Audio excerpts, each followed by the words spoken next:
Salut, aujourd'hui je vais donner des conseils pour te motiver à travailler ou à étudier. Alors, on y va. La première astuce que j'ai à te proposer et qui est de loin une des plus importantes est de transformer la contrainte en jeu. Évidemment, si tu te dis qu'il faut absolument que tu te motives à travailler, qu'il faut te discipliner à travailler, c'est un peu une contrainte, hein. Donc le mieux c'est de transformer ça un peu en plaisir et que ça devienne plus un jeu, quelque chose où tu as vraiment envie de travailler. Donc pour ça, je vais t'exposer deux choses importantes. La première étant de se challenger et la deuxième étant de se récompenser. Donc se challenger, c'est vraiment super intéressant parce que tu vas toujours te pousser à aller plus loin et surtout à courir après des objectifs que tu sais que tu pourras atteindre. Le but ici n'est pas de se mettre un objectif méga compliqué de la vie que tu n'arriveras jamais à atteindre. Tu vas pas réussir à te motiver à travailler. Mais si tu te mets des objectifs atteignables, et surtout, meilleure astuce, que tu les divises en petits objectifs, là tu seras motivé. Alors comment faire? Ça peut être pas mal par exemple de diviser en petits objectifs. Par exemple, brainstormer, donc réfléchir, jeter des idées sur le papier, puis commencer à organiser ses idées, puis commencer à rédiger un plan, etc. Ce qui fait qu'au final tu vas peut-être avoir 10 sous-objectifs. Et à chaque fois que tu réaliseras un de ces sous-objectifs, tu seras toujours plus content. Et donc c'est ça, se challenger, c'est quelque chose qui va te pousser vers le haut. Et donc en te donnant des objectifs que tu sais qui vont peut-être être longs, durs, mais que tu vas arriver à faire. Et surtout en te donnant des sous-objectifs que tu sais que tu vas encore plus réussir à faire. Mais c'est pas fini. Le mieux ensuite, c'est de se récompenser. C'est le point numéro 2. Donc se récompenser, c'est quoi? C'est se féliciter à chaque fois qu'on réalise ses sous-objectifs. Et ça va être par exemple t'offrir un plat à emporter ou même regarder un film Netflix le soir, etc. si tu réalises 3 sous-objectifs ou si tu as bien avancé dans ton programme.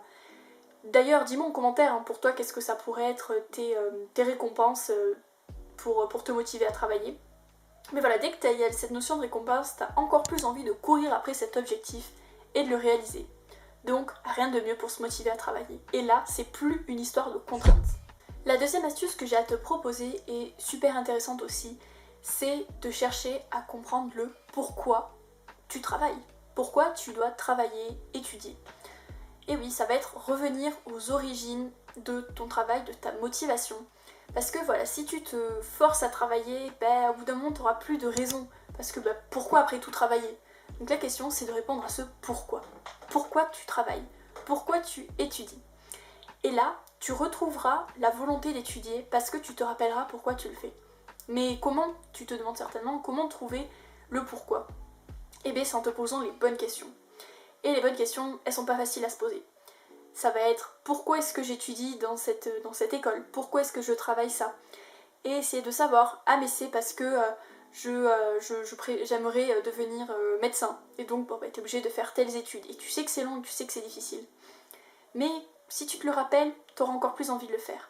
Et ça va être pareil. Pourquoi est-ce que je travaille super dur à mon boulot? C'est pour peut-être avoir une augmentation. Ou pour avoir un meilleur poste. Ça, après, c'est à toi de le définir. Et ça regarde un peu chacun. Qu'est-ce qui nous pousse à travailler?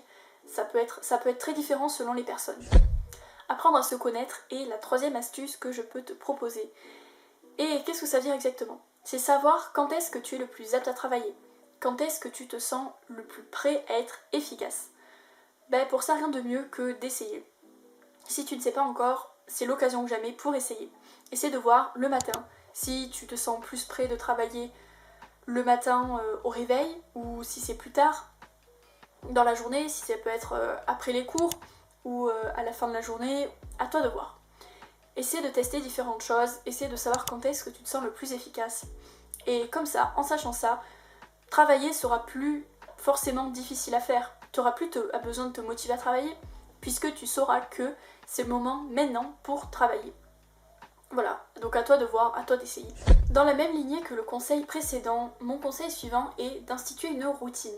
C'est-à-dire d'instituer un emploi du temps, quelque chose que tu puisses suivre et où ton cerveau n'aura pas besoin de réfléchir, où tu te diras pas mais là est-ce que je travaille ou pas. Tu sauras que là tu dois travailler parce que tu l'as écrit, que tu y as réfléchi avant.